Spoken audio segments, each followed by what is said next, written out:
مسلمانوں کی فیاضی کے اثرات طائف تک پہنچ گئے۔ ایک روز مالک بن عوف مسلمانوں کی خیمہ گاہ میں آیا اور رسول کریم صلی اللہ علیہ وسلم کے حضور پہنچ کر اسلام قبول کر لیا۔ دیوتا لات کی خدائی ہمیشہ کے لیے ختم ہو گئی۔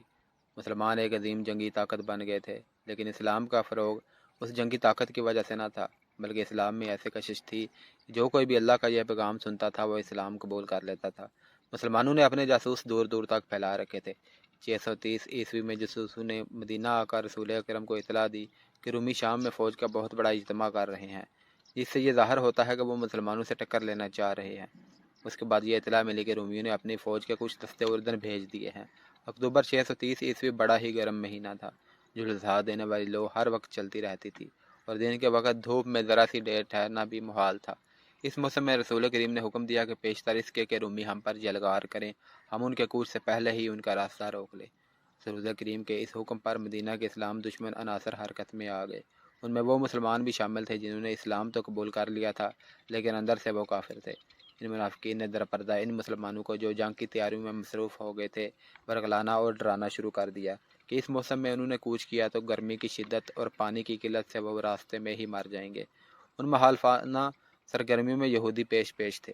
اس کے باوجود مسلمانوں کی اکثریت نے رسول اکرم صلی اللہ علیہ وسلم کے حکم پر لبیک کہی۔ رسول خدا نے تیاری میں زیادہ وقت ضائع نہ کیا۔ اکتوبر کے آخر میں جو فوج رسول خدا صلی اللہ علیہ وسلم کی قیادت میں کوچ کے لیے تیار ہوئی، اس کی تعداد 30,000 تھی، جس میں 10,000 سوار تھے۔ مجاہدین کے اس لشکر میں مدینہ کے علاوہ مکہ کے اور ان قبائل کے افراد بھی شامل تھے جنہوں نے کچے دل سے اسلام قبول کیا تھا۔ مجاہدین کا مقابلہ اس زمانے کے مشہور جنگجو بازنطینی شہنشاہ ہرقل کے ساتھ تھا۔ مجاہدین اسلام کا یہ عظیم لشکر اکتوبر 630 عیسوی کے آخری ہفتے میں رسول کریم کی قیادت میں شام کی طرف کوچ کر گیا۔ تمازتے آفتاب کا یہ عالم جیسے زمین شعلے اگل رہی ہو۔ ریت اتنی گرم کہ گھوڑے اور اونٹوں کے پاؤں جلتے تھے۔ اس سال قحط کی کیفیت بھی پیدا ہو گئی تھی، اس لیے مجاہدین کے پاس خوراک کی کمی تھی۔ مجاہدین اس جھلسا دینے والی گرمی میں پانی نہیں پیتے تھے کہ معلوم نہیں آگے کتنی دور جا کر پانی ملے۔ تھوڑی ہی دور جا کر مجاہدین کے ہونٹ خشک ہو گئے اور ان کے حلق میں کانٹے سے چبھنے لگے، لیکن ان کی زبان پر اللہ کا نام تھا اور وہ ایسے عزم سے سرشار تھے جس کا اجر خدا کے سوا اور کوئی نہیں دے سکتا تھا۔ ایک لگن تھی، ایک جذبہ تھا کہ مجاہدین زمین و آسمان کے اگلے ہوئے شعلوں کا منہ چڑھاتے چلے جا رہے تھے۔ تقریباً 14 روز بعد یہ لشکر شام کی سرحد کے ساتھ تبوک کے مقام پر پہنچ گیا۔ مورخین لکھتے ہیں کہ اچھے اور خوشگوار موسم میں مدینہ سے تبوک کا سفر 14 دنوں کا تھا، جسے اس وقت کے مسلمانوں کی زبان میں 14 منزل کہا جاتا تھا۔ تبوک میں ایک جاسوس نے اطلاع دی کہ رومیوں کے جو دستے اردن میں آئے تھے وہ اس وقت دمشق میں ہیں۔ رسول کریم صلی اللہ علیہ وسلم نے لشکر کو تبوک میں ہمدن ہونے کا حکم دیا اور تمام سالاروں کو اصلاح و مشورے کے لیے طلب کیا۔ سب کو یہی توقع تھی کہ تبوک سے کوچ کا حکم ملے گا اور دمشق میں یا دمشق سے کچھ ادھر رومیوں کے ساتھ فیصلہ کن معرکہ ہوگا۔ رسول کریم نے اپنے اصول کے مطابق سب سے مشورے طلب کیے۔ ہر سالار نے یہ ذہن میں رکھ کر کے رومیوں سے جنگ ہوگی مشورے دیے، لیکن رسول کریم صلی اللہ علیہ وسلم نے یہ کہہ کر سب کو حیرت میں ڈال دیا کہ تبوک سے آگے کوچ نہیں ہوگا۔ مورخین لکھتے ہیں کہ رسول خدا صلی اللہ علیہ وسلم کے اس فیصلے میں کہ آگے نہیں بڑھا جائے گا بہت بڑی جنگی دانش تھی۔ آپ صلی اللہ علیہ وسلم نے مدینہ میں ہی کہہ دیا تھا کہ رومیوں کا راستہ روکا جائے گا۔ آپ مستقر سے اتنی دور اور اتنی شدید گرمی میں لڑنا نہیں چاہتے تھے۔ اس کی بجائے آپ صلی اللہ علیہ وسلم ہرقل کو اشتعال دلا رہے تھے کہ وہ اپنے مستقر سے دور تبوک میں آ کر لڑے۔ مجاہدین لڑنے کے لیے گئے تھے، ان کے دلوں میں کوئی وہم اور کوئی خوف نہیں تھا، لیکن جنگ میں ایک خاص قسم کی عقل و دانش کی ضرورت ہوتی ہے۔ رسول صلی اللہ علیہ وسلم نے عقل و دانش کو استعمال کیا اور مدینہ کی طرف رومیوں کا راستہ روکنے کا یہ اہتمام کیا کہ اس علاقے میں جو قبائل رومیوں کے سائر اثر تھے انہیں اپنے اثر میں لانے کی تیاریاں کی۔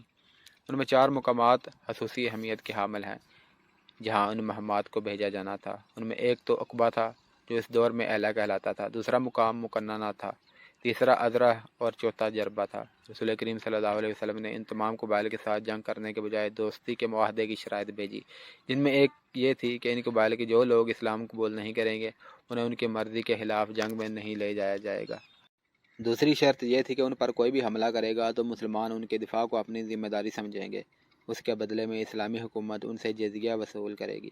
سب سے پہلے ایلا کے فرمانروا یوحنا نے خود آگر رسول کریم صلی اللہ علیہ وسلم کی دوستی کی پیشکش قبول کی اور جزیہ کی باقاعدگی ادائیگی کی شرط بھی قبول کر لی۔ اس کے فوراً بعد 2 اور طاقتور قبیلوں نے بھی مسلمانوں کے ساتھ دوستی کا معاہدہ کر لیا اور جزیہ کی شرط بھی مان لی۔ الجوف ایک مقام ہے جو اس دور میں دومات الجندل کہلاتا تھا۔ یہ بڑے ہی خوفناک صحرا میں واقع تھا۔ اس زمانے کی تحریر سے پتہ چلتا ہے کہ اس مقام کے ارد گرد ایسے ریتلے ٹیلے اور نشیب تھے کہ انہیں ناقابل تسخیر سمجھا جاتا تھا۔ تہمت الجندل کا حکمران عقیدر بن مالک تھا۔ چونکہ اس کی بادشاہی انتہائی دشوار گزار علاقے میں تھی، اس لیے وہ اپنے علاقے کو ناقابل تسخیر سمجھتا تھا۔ رسول کریم صلی اللہ علیہ وسلم نے جو وفد عقیدر بن مالک کے پاس بھیجا، وہ یہ جواب لے کر آیا کہ عقیدر نے نہ دوستی قبول کی ہے اور نہ وہ جزیہ دینے پر آمادہ ہوا ہے، بلکہ اس نے اعلانیہ کہا ہے کہ مسلمانوں کو وہ اپنا دشمن سمجھتا ہے اور وہ اسلام کی بہ کنی میں کوئی کسر اٹھا نہیں رکھے گا۔ رسول کریم نے خالد بن ولید کو بلایا اور انہیں کہا کہ وہ 400 سوار اپنے ساتھ لیں اور عقیدر بن مالک کو زندہ پکڑ لائیں۔ عقیدر بن مالک اپنے دربار میں اونچی مسند پر بیٹھا تھا۔ اس کے پیچھے 2 نیم برہنہ لڑکیاں کھڑی مورچل ہلا رہی تھیں۔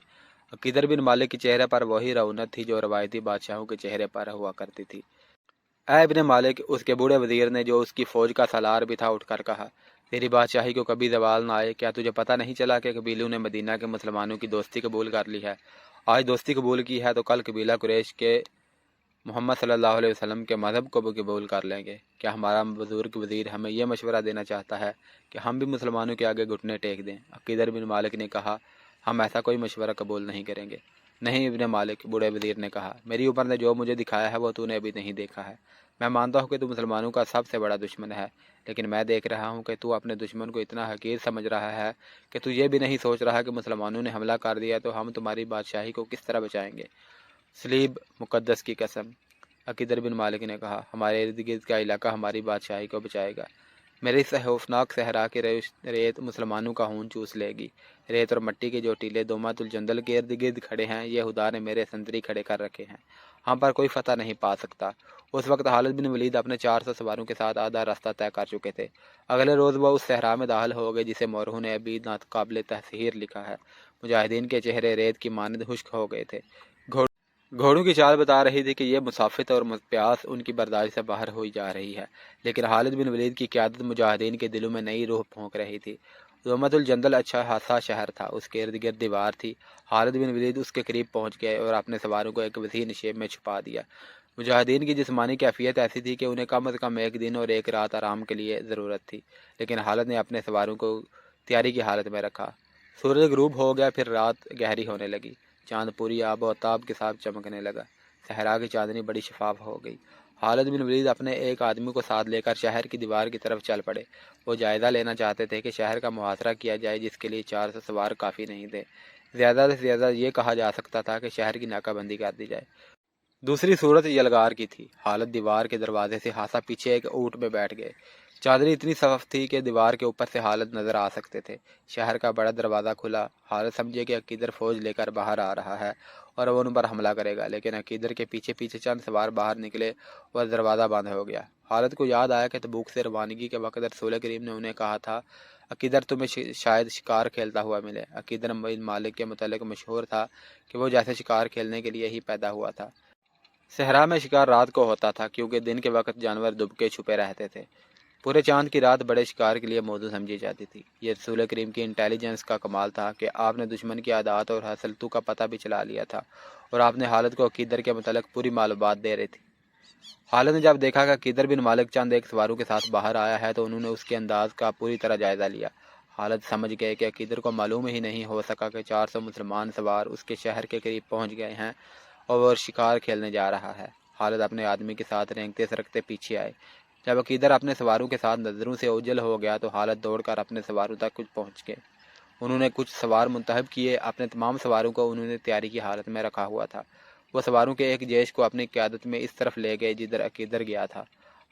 خالد نے یہ خیال رکھا کہ عقیدر شہر سے اتنا آگے چلا جائے کہ جب اس پر حملہ ہو تو شہر تک اس کی آواز بھی نہ پہنچ سکے۔ رات کے سناٹے میں اتنے زیادہ گھوڑوں کی آواز کو دبایا نہیں جا سکتا تھا۔ عقیدر اور اس کے ساتھیوں کو پتہ چل گیا کہ ان کے پیچھے گھوڑ سوار آ رہے ہیں۔ عقیدر کا بھائی حسان بھی اس کے ساتھ تھا۔ اس نے کہا کہ وہ جا کر دیکھتا ہے کہ یہ کون ہے۔ اس نے اپنا گھوڑا پیچھے کو موڑا ہی تھا کہ خالد نے اپنے سواروں کو ہلہ بولنے کا حکم دے دیا۔ عقیدر کو خالد اور ان کے سواروں کی للکار سے پتہ چلا کہ یہ مسلمان ہیں۔ حسان نے برچھی سے مقابلہ کرنے کی کوشش کی، لیکن مارا گیا۔ عقیدر اپنے سواروں سے ذرا الگ تھا۔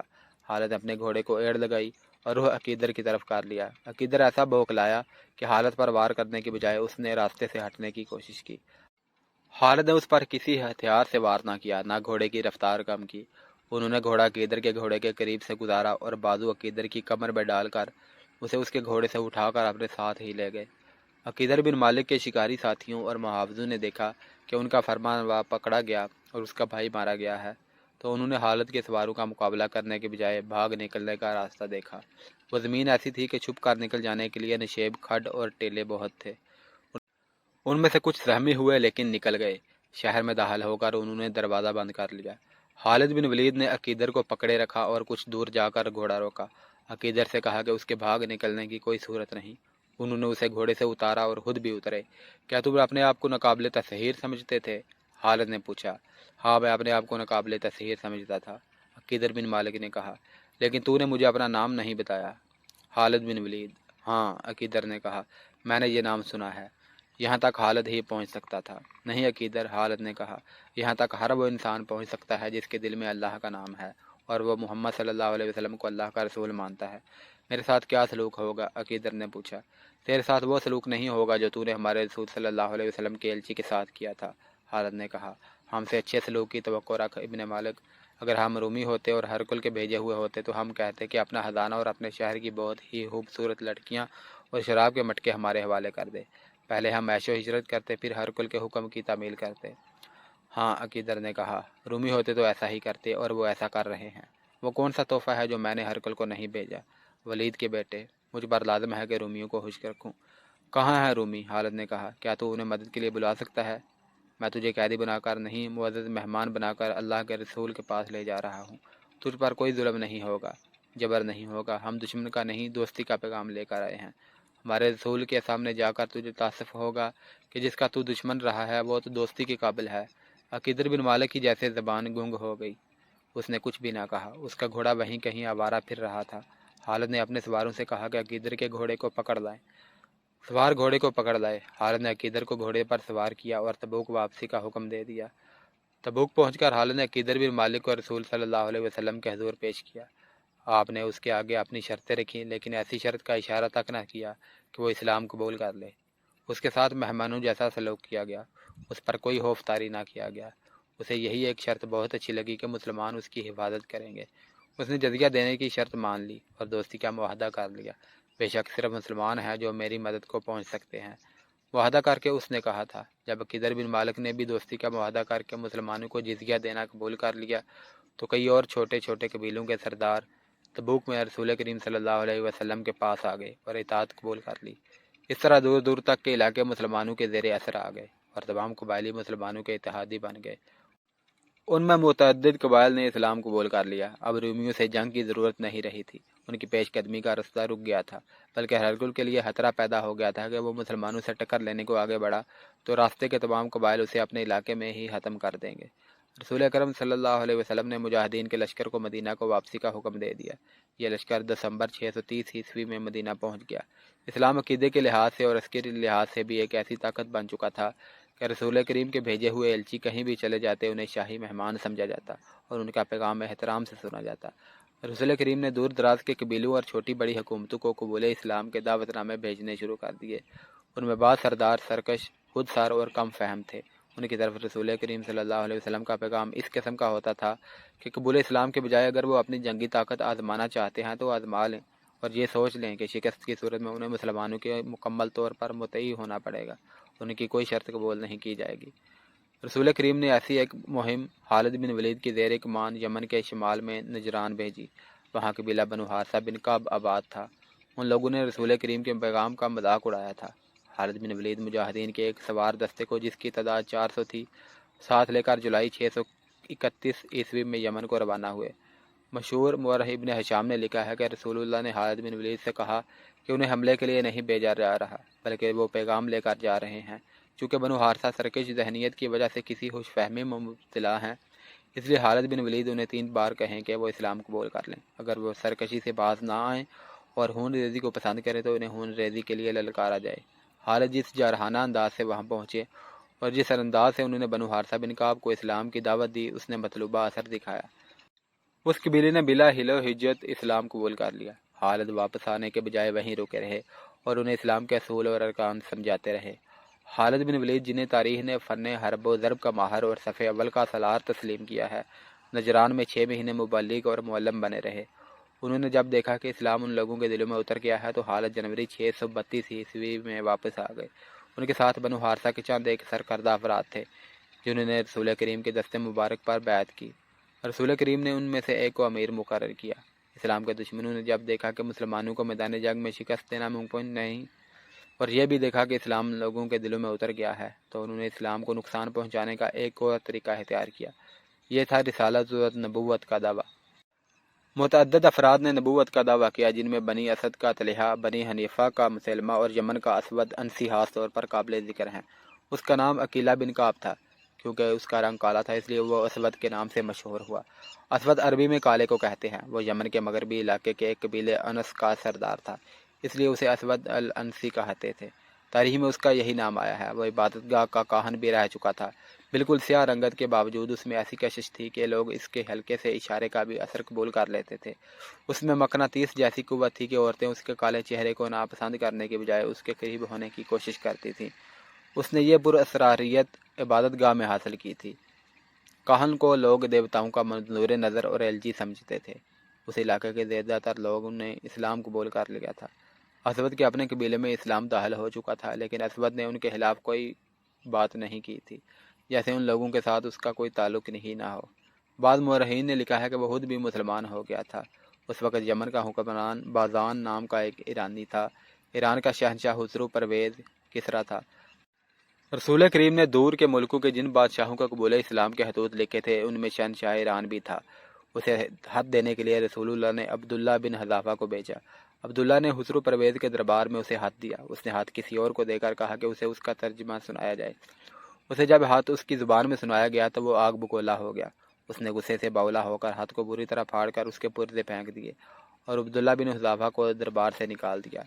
عبداللہ اتنی دور کی مسافت سے آئے اور رسول اللہ صلی اللہ علیہ وسلم کے حضور بتایا کہ شہنشاہ ایران نے ہاتھ پھاڑ ڈالا ہے۔ خسرو پرویز کا غصہ ہاتھ پھاڑنے سے ٹھنڈا نہیں ہوا تھا۔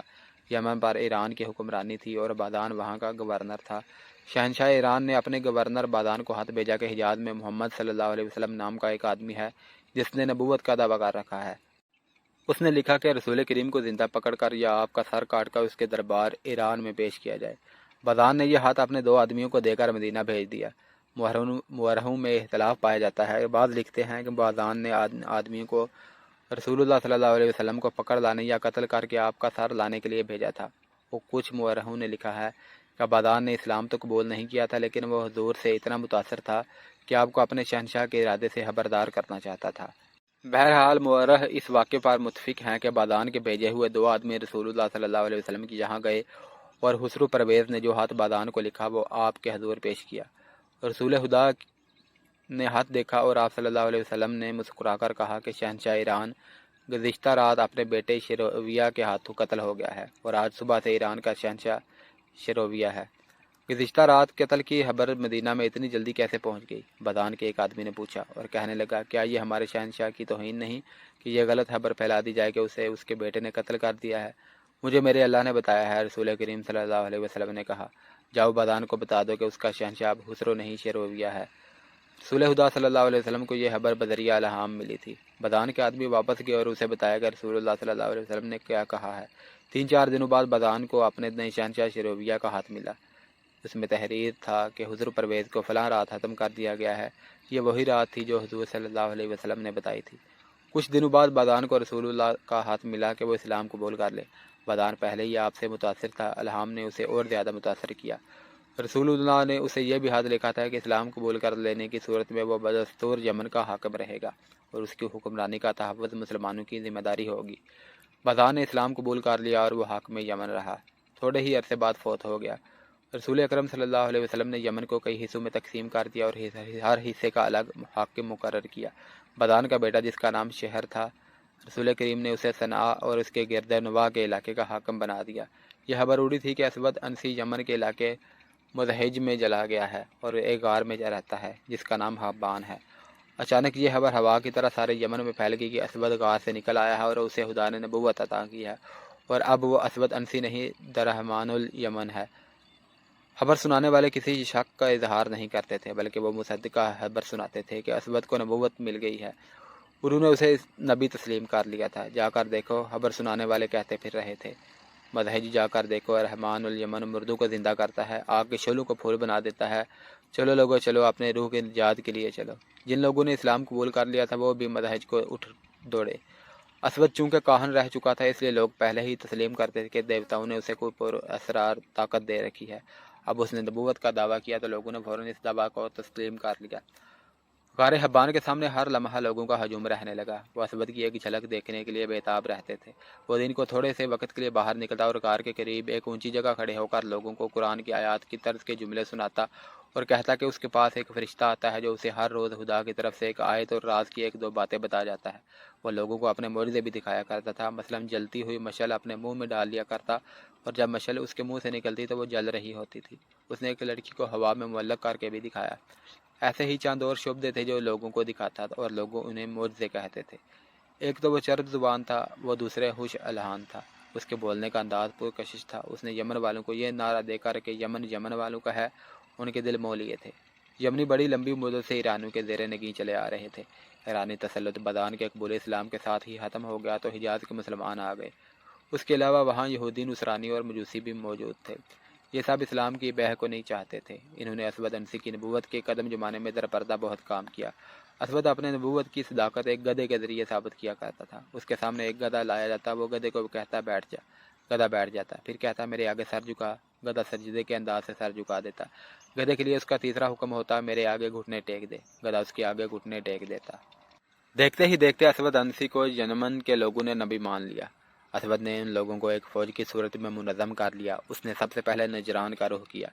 وہاں رسول کریم کے مقرر کیے ہوئے دو مسلمان حاکم تھے، خالد بن سعید اور عمرو بن حزم۔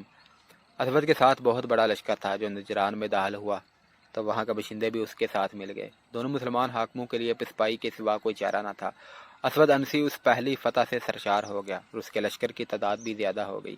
اس نے نجران میں اپنی حکومت قائم کر کے صنعا کی طرف پیش قدمی کی۔ وہاں بادان کا بیٹا شہر حکمران تھا۔ اس کے پاس فوج تھوڑی تھی، پھر بھی وہ مقابلے میں ڈٹ گیا۔ اس کے للکار نے اپنی فوج کے قدم اکھڑنے نہ دیے، لیکن شہر بن بادان چونکہ اپنی فوج کا حوصلہ قائم رکھنے کے لیے سپاہیوں کی طرح لڑ رہا تھا، اس لیے شہید ہو گیا۔ اس سے اس کی فوج کا حوصلہ ٹوٹ گیا۔ اسود کے خلاف لڑنے والے وہ یمنی بھی تھے جنہوں نے اسلام قبول نہیں کیا تھا، لیکن شکست کی صورت میں جان کا خطرہ مسلمانوں کو تھا۔ انہیں اسود کے لشکر کے ہاتھوں قتل ہونا تھا۔ اسود کسی مسلمان کو نہیں بخشتا تھا۔ چنانچہ مسلمان جانیں بچا کر نکل گئے اور مدینہ جا پہنچے۔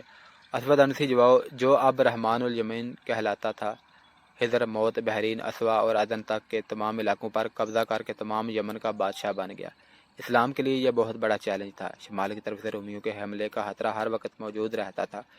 اس خطرے کو ختم کرنے کے لیے رسول خدا نے ایک لشکر رومیوں پر حملے کے لیے تیار کیا تھا، جس کے سالار اعلیٰ 22 سالہ نوجوان اسامہ تھے، جو رسول کریم صلی اللہ علیہ وسلم کے آزاد کیے ہوئے غلام زید بن حارثہ کے بیٹے تھے۔ زید بھی سالار تھے اور وہ موتا کے مارکے میں شہید ہو گئے تھے۔ یمن کو ایک خود ساختہ نبی سے نجات دلانے کے لیے بہت بڑے لشکر کی ضرورت تھی، لیکن لشکر رومیوں کے خلاف لڑنے کے لیے جا رہا تھا۔ اگر رومیوں پر حملے ملتوی کر کے اس لشکر کو یمن بھیج دیا جاتا تو رومی یہ فائدہ اٹھا سکتے تھے کہ مدینہ پر حملہ کر دیتے۔ یہ خطرہ مول نہیں لیا جا سکتا تھا۔ رسول اکرم نے دوسری صورت یہ سوچی کہ یمن میں جو مسلمان مجبوری کے تحت رہ رہے ہیں اور جنہوں نے اسود انسی کی اطاعت قبول کر لی ہے، انہیں اسود کا تحتہ الٹنے کے لیے استعمال کیا جائے۔ اس طریقہ کار کو حضور کے تمام سالاروں نے پسند کیا۔ اس مقصد کے لیے چند ذہین قسم کے افراد کو یمن بھیجنا تھا۔ رسول اکرم صلی اللہ علیہ وسلم کی نظر انتخاب قیس بن حبیرہ پر پڑی۔ آپ نے انہیں بلا کر یمن جانے کا مقصد سمجھایا اور پوری طرح ذہن نشین کرایا کہ انہیں اپنے آپ کو چھپا کر وہاں کے مسلمانوں سے ملنا ملانا ہے اور ایک زمین دوز جماعت تیار کرنی ہے جو اس جھوٹے نبی اور عیش و عشرت میں ڈوبے ہوئے خود ساختہ بادشاہ کا تحتہ الٹے۔ آپ نے قیس بن حبیرہ سے یہ بھی کہا کہ وہ مدینہ سے اپنی روانگی کو بھی خفیہ رکھیں اور یمن تک اس طرح پہنچے کہ انہیں کوئی دیکھ نہ سکے۔ اس پرخطر مہم کو زیادہ مستحکم کرنے کے لیے رسول کریم صلی اللہ علیہ وسلم نے دبر بن یحنس کو ایک خط دے کر یہ کہا کہ یمن میں کچھ مسلمان سردار موجود ہیں جنہوں نے مجبوری کے تحت اسود کی اطاعت قبول کر لی ہے۔ یہ ہاتھ انہیں پڑوا کر ضائع کر دینا ہے اور باقی کا کام قیس بن حبیرہ کریں گے۔ اسود انسی نے جب حسنہ پر حملہ کیا تھا تو وہاں کے حاکم شہر بن بدان نے مقابلہ کیا، لیکن وہ شہید ہو گیا تھا۔ اس کی جوان سال بیوی جس کا نام آزاد تھا، اسود کے ہاتھ چڑھ گئی۔ آزاد غیر معمولی طور پر حسین ایرانی عورت تھی۔ اس نے اسود کو قبول کرنے سے انکار کیا، لیکن اسود نے اسے جبراً اپنی بیوی بنا لیا تھا۔ آزاد اب اس شخص کی اسیر تھی جس سے وہ بے انتہا درجے کی نفرت کرتی تھی۔ اکیلی عورت کر بھی کیا سکتی تھی؟ اس کی خوش نصیبی صرف اتنی تھی کہ اسود عورتوں کا دل دادا تھا۔ اس نے اپنے حرم میں 20 عورتیں رکھی ہوئی تھی۔ اسے تحفے میں بھی نوجوان لڑکیاں ملا کرتی تھیں۔ وہ ہر وقت عورت اور شراب کے نشے میں بد مست رہتا تھا۔ رسول اکرم کے بھیجے ہوئے قیس بن حبیرہ چوری چھپے سفر کر کے اور بھیس بدل کر سنا پہنچے۔ اسود نے سنا کو اپنا دارالحکومت بنا لیا تھا۔ ادھر دبر بن یحنس ایک مسلمان سردار کے ہاں ہاتھ لے کر پہنچ گئے۔ اس مسلمان سردار نے یہ یقین تو دلا دیا کہ وہ ایسے چند ایک مسلمان سرداروں کو اکٹھا کر لے گا جنہوں نے دل سے اسود کی اطاعت قبول نہیں کی، لیکن اسود کا تحتا الٹنا ممکن نظر نہیں آتا تھا، کیونکہ وہ صرف بادشاہ ہی نہیں، یمن کے باشندے اسے اپنا نبی مانتے تھے۔ قیس بن حبیرہ ایک ایسے ٹھکانے پر پہنچ گئے جہاں رسول کریم صلی اللہ علیہ وسلم کے شدائی مسلمان موجود تھے۔ ان مسلمانوں نے بھی وہی بات کی جو مسلمان سردار نے کہی تھی، لیکن ان مسلمانوں نے ایسی کوئی بات نہیں کی کہ وہ اس زمین دوست تحریک میں شامل نہیں ہوں گے۔ انہوں نے پرعزم لہجے میں کہا کہ وہ خفیہ طریقے سے وہ وفادار مسلمانوں کو اکٹھا کر لیں گے۔ ہم اس جھوٹے نبی کو ختم کرنے کے لیے زیادہ دیر انتظار نہیں کر سکتے۔ ایک مسلمان نے کہا، جو وقت گزرتا جا رہا ہے اس کی مقبولیت میں اضافہ ہو رہا ہے۔ کیا تم لوگ یہ نہیں سوچ سکتے کہ اس شخص کو قتل کر دیا جائے؟ قتل کون کرے گا؟ ایک اور مسلمان نے پوچھا، اور اسے قتل کہاں کیا جائے گا؟ وہ محل سے باہر نکلتا ہی نہیں۔ یہ بھی معلوم ہوا ہے کہ محل کے ارد گرد محافظوں کا بڑا سخت پہرا ہوتا ہے۔ کیا ہم میں سے کوئی ایسا آدمی نہیں جو اسلام کے نام پر اپنی جان کو قربان کر دے؟ قتل کا مشورہ دینے والے مسلمان نے پوچھا، اس طرح جان دینے سے کیا حاصل کہ جسے قتل کرنا ہے اس تک پہنچ ہی نہ سکیں؟ اس مسلمان نے کہا، بہرحال ہمیں خفیہ طریقے سے یہ تحریک چلانی ہے کہ کم از کم مسلمان بغاوت کے لیے تیار ہو جائیں۔ اسود انسی نے یمن پر قبضہ کر کے پہلا کام یہ کیا تھا کہ ایران کی شاہی اور دیگر اعلیٰ خاندانوں کے جو ایرانی اس کے ہاتھ چڑھ گئے تھے انہیں اس نے مختلف طریقوں سے ذلیل و خوار کر کے رکھ دیا تھا۔ ان کی حالت زر خرید غلاموں سے بدتر کر دی گئی تھی۔ لیکن اسود کی حکومت میں سب سے بڑی کمزوری یہ تھی کہ اس کے پاس نہ کوئی تجربہ کار سالار تھا، نہ کوئی کاروبار حکومت چلانے والا قابل آدمی تھا۔ یہ خطرہ تو وہ ہر لمحہ محسوس کرتا تھا کہ مسلمان اس پر حملہ کریں گے۔ وہ خود عسکری ذہن نہیں رکھتا تھا۔ اس کی کمی پوری کرنے کے لیے اسے ایرانیوں کا ہی تعاون حاصل کرنا پڑا۔ اس کے سامنے 3 نام آئے۔ ان میں ایک ایرانی کا نام قیس بن عبد یغوث تھا جو بادان کے وقتوں کا مانا ہوا سالار تھا۔ دوسرے 2 حکومت چلانے میں مہارت رکھتے تھے، ایک تھا فیروز اور دوسرا دازویہ۔ فیروز نے اسلام قبول کر لیا تھا اور وہ صحیح معنوں میں اور سچے دل سے مسلمان تھا۔ اسود نے قیس بن عبد یغوث کو سالار اعلیٰ بنا دیا تھا اور فیروز دازویہ کو وزیر مقرر کیا۔ تینوں نے اسود کی وفاداری کا حلف اٹھایا اور اسے یقین دلایا کہ وہ ہر حالت میں اس کے وفادار ہوں گے۔ ایک روز فیروز باہر کہیں گھوم پھر رہا تھا کہ ایک گداگر نے اس کا راستہ روک لیا اور ہاتھ پھیلایا۔ تو مجھے معذور نظر نہیں آتا؟ فیروز نے اسے کہا، اگر تو معذور ہے تو تیری معذوری یہی ہے کہ تجھ میں غیرت اور خودداری نہیں۔ تو نے ٹھیک پہچانا ہے۔ گداگر نے اپنا ہاتھ پیچھے کرتے ہوئے کہا، میری معذوری یہی ہے کہ میری غیرت مجھ سے چھن گئی ہے اور میں دیکھ رہا ہوں کہ تیری بھی یہی معذوری ہے۔ میں نے بھیک کے لیے ہاتھ نہیں پھیلایا، میں اپنی غیرت واپس مانگ رہا ہوں۔ اگر تو پاگل نہیں ہو گیا تو مجھے بتا کہ تیرے دل میں کیا ہے؟ فیروز نے گداگر سے پوچھا۔ میرے دل میں اللہ کے اس رسول کا نام ہے جس کا تو شیدائی ہے۔ گداگر نے فیروز کی آنکھوں میں آنکھیں ڈال کر کہا، اگر اسود انسی کی شراب تیری رگوں میں چلی نہیں گئی تو میں جھوٹ نہیں کہہ رہا کہ تو نے دل پر پتھر رکھ کر اسود کی وزارت قبول کی ہے۔ فیروز نے ادھر ادھر دیکھا۔ وہ سمجھ گیا کہ یہ مدینہ کا مسلمان ہے، لیکن اسے یہ بھی خطرہ محسوس ہوا کہ یہ اسود کا کوئی مخبر بھی ہو سکتا ہے۔ مت گھبرا فیروز، گداگر نے کہا، میں تجھ پر اعتبار کرتا ہوں، تو مجھ پر اعتبار کر۔ میں تجھ کو اپنا نام بتا دیتا ہوں، قیس بن حبیرہ۔ مجھے رسول اللہ صلی اللہ علیہ وسلم نے بھیجا ہے۔ کیا تو سچ کہتا ہے کہ رسول اللہ نے تجھے میرے پاس بھیجا ہے؟ فیروز نے اشتیاق سے کہا۔ نہیں، قیس نے کہا، رسول اللہ نے یہ کہا تھا کہ وہاں چلے جاؤ، اللہ کے سچے بندے مل جائیں گے۔ تجھے کس نے بتایا ہے کہ میں سچا مسلمان ہوں؟ فیروز نے پوچھا۔ اپنے رسول کا نام سن کر رسالت کی شدائیوں کی آنکھوں میں جو چمک پیدا ہو جاتی ہے وہ میں نے تیری آنکھوں میں دیکھی ہے، قیس نے کہا۔ تیری آنکھوں میں چمک کچھ زیادہ ہی آ گئی ہے۔ فیروز نے قیس سے کہا کہ وہ چلا جائے۔ اس نے قیس کو ایک اور جگہ بتا کر کہا کہ کل سورج کے غروب ہونے سے کچھ دیر پہلے وہاں بیٹھا گداگری کی سزا لگاتا رہے۔ اگلی شام فیروز اس جگہ سے گزرا جو اس نے قیس بن حبیرہ کو بتائی تھی۔ فیروز کے اشارے پر قیس گداگروں کے انداز سے اٹھ کر فیروز کے پیچھے پیچھے ہاتھ پھیلا کر چل پڑا۔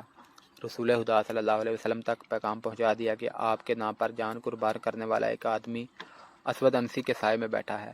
فیروز نے چلتے چلتے ادھر ادھر دیکھے بغیر دھیمی سی آواز میں کہا، میں حیران ہوں کہ اتنی جنگی طاقت کے باوجود رسول اللہ نے یمن پر حملہ کیوں نہیں کیا۔ ہرکل کا لشکر اردن میں ہمارے سر پر کھڑا ہے، قیس نے کہا۔ ہمارا لشکر رومیوں پر حملہ کرنے جا رہا ہے، کیا ہم 2 آدمی پورے لشکر کا کام نہیں کر سکیں گے؟ کیا تو نے یہ سوچا ہے کہ 2 آدمی کیا کر سکتے ہیں؟ فیروز نے پوچھا۔ قتل، قیس نے جواب دیا اور کہنے لگا، مجھ سے یہ نہ پوچھنا کہ اسود کو کس طرح قتل کیا جا سکتا ہے۔ کیا تو نے اپنے چچا کی بیٹی آزاد کو دل سے اتار دیا ہے؟ فیروز چلتے چلتے رک گیا، اس کے چہرے پر کچھ اور ہی طرح کی رونق آ گئی تھی، جیسے خون اچانک ابل پڑا ہو۔ تو نے مجھے روشنی دکھا دی ہے، اس نے کہا، قتل کے سوا کوئی اور راستہ نہیں۔ میری چچا زاد بہن کا نام لے کر تو نے میرا کام آسان کر دیا ہے، یہ کام میں کروں گا، تو اپنا کام کرتا رہ، زندہ رہے تو پھر ملیں گے۔ مورخوں نے لکھا ہے کہ فیروز کے دل میں اسود کی جو نفرت دبی ہوئی تھی وہ ابھر کر سامنے آ گئی۔ اس نے اسود انسی کے ایرانی سالار قیس بن عبد یغوث اور دازویہ کو اپنا ہمراز بنا لیا۔ اسود کا قتل ایک وزیر کے لیے بھی آسان نہیں تھا جو اس کے ساتھ رہتا تھا۔ اسود کے محافظ اسے ہر وقت اپنے نرغے میں رکھتے تھے۔ سوچ سوچ کر ان تینوں ایرانیوں نے یہ فیصلہ کیا کہ آزاد کو اس کام میں شریک کیا جائے، لیکن قتل آزاد کے ہاتھوں نہ کرایا جائے۔ آزاد تک رسائی آسان نہیں تھی۔ اسود کو شک ہو گیا تھا کہ تینوں ایرانی اسے دل سے پسند نہیں کرتے، اس نے ان پر بھروسہ کم کر دیا تھا۔ آزاد اور فیروز کی ویسے بھی کبھی ملاقات نہیں ہوئی تھی۔ آزاد تک پیغام پہنچانے کے لیے عورت کی ہی ضرورت تھی۔ ایک وزیر کے لیے ایسی عورت کا حصول مشکل نہ تھا۔ فیروز نے محل کی ایک ادھیڑ اور عمر عورت کو اپنے پاس بلا لیا، وہ بھی مسلمان تھی۔ فیروز نے اسے کہا کہ وہ اسے اپنے گھر میں رکھنا چاہتا ہے، اگر وہ پسند کرے تو وہ اسے اپنے ہاں لا سکتا ہے۔ فیروز نے اسے کچھ لالچ دیا، ایک یہ تھا کہ اسے اتنا زیادہ کام نہیں لیا جائے گا جتنا اب لیا جاتا ہے۔ وہ عورت مان گئی۔ فیروز نے اسی روز اسے اپنے ہاں بلا لیا۔ ایک روز آزاد اکیلی بیٹھی تھی، وہ ہر وقت جلتی اور کڑتی رہتی تھی، اسے کوئی راہ فرار نظر نہیں آتی تھی۔ اس کیفیت میں فیروز کی وہی ہادمہ اس کے پاس آئی۔ میں کسی کام کے بہانے آئی ہوں، ہادمہ نے کہا، لیکن میں آئی دراصل تیرے پاس ہوں۔ کیا تو اپنے چچا زاد بھائی سے کبھی ملی ہے جو رحمان الیمین کا وزیر ہے؟ کیا تو جاسوسی کرنے آئی ہے؟ آزاد نے غصیلی آواز میں کہا۔ نہیں، ہادمہ نے کہا، مجھ پر یہ شک نہ کرو کہ میں اس جھوٹے نبی کی مخبر ہوں۔ میرے دل میں بھی اسود کی نفرت اتنی ہی ہے جتنی تیرے دل میں ہے۔ میں نہیں سمجھ سکتی کہ تو میرے پاس کیوں آئی ہے، آزاد نے کہا۔ فیروز وزیر نے بھیجا ہے، ہادمہ نے کہا۔ میں فیروز کا نام بھی نہیں سننا چاہتی، آزاد نے کہا۔ اگر اس میں غیرت ہوتی تو وہ اس شخص کا وزیر نہ بنتا جس نے اس کی چچا زاد بہن کو بیوہ کیا اور اسے جبراً اپنی بیوی بنا لیا۔ آزاد شاہی خاندان کی عورت تھی، وہ ان لونڈیوں اور باندیوں کو اچھی طرح سمجھتی تھی۔ اس نے اندازہ کر لیا کہ یہ عورت مخبری کرنے نہیں آئی۔ اس نے ہادمہ سے پوچھا کہ فیروز نے اس کے لیے کیا پیغام بھیجا ہے۔ ہادمہ نے بتایا کہ وہ اس سے ملنا چاہتا ہے۔ آزاد نے اسے ایک جگہ بتا کر کہا کہ فیروز وہیں رات کو آ جائے، لیکن ہمارے درمیان ایک دیوار حائل ہوگی۔ آزاد نے کہا، اس میں ایک جگہ ایک دریچہ ہے جس میں سلاخیں لگی ہوئی ہیں، فیروز سلاخوں کے دوسری طرف کھڑا ہو کر بات کر سکتا ہے۔ ہادمہ نے آزاد کا پیغام فیروز کو دے دیا۔ اسی رات فیروز محل کے ارد گرد کھڑی دیوار کے اس مقام پر پہنچ گیا جہاں سلاخوں والا چھوٹا سا دریچہ تھا۔ آزاد اس کے انتظار میں کھڑی تھی۔ تیری ہادمہ پہ مجھے اعتبار آ گیا ہے، آزاد نے کہا۔ تجھ پر میں کیسے اعتبار کروں؟ میں نہیں مانوں گی کہ تو مجھے اس وحشی سے آزاد کرانے کی سوچ رہا ہے۔ کیا تو اس وحشی کے ساتھ خوش ہے؟ فیروز نے پوچھا۔ اس سے زیادہ قابل نفرت آدمی میں نے کوئی اور نہیں دیکھا، آزاد نے کہا۔ تیرا یہاں زیادہ دیر کھڑے رہنا ٹھیک نہیں، فوراً بتا تجھے اتنے عرصے بعد میرا کیوں خیال آ گیا ہے؟ کیا اس وقت اسود کے ادھر نکل آنے کا خطرہ ہے؟ فیروز نے پوچھا۔ یا ابھی وہ تمہیں نہیں، آزاد نے کہا، پہرہ داروں کا خطرہ ہے۔ اسود اس وقت شراب کے نشے میں بے سدھ پڑا ہے، اس کے پاس عورتوں کی کمی نہیں ہے۔ میں صرف تجھے نہیں پورے یمن کو آزاد کراؤں گا، فیروز نے کہا، لیکن تیری مدد کے بغیر میں کامیاب نہیں ہو سکتا۔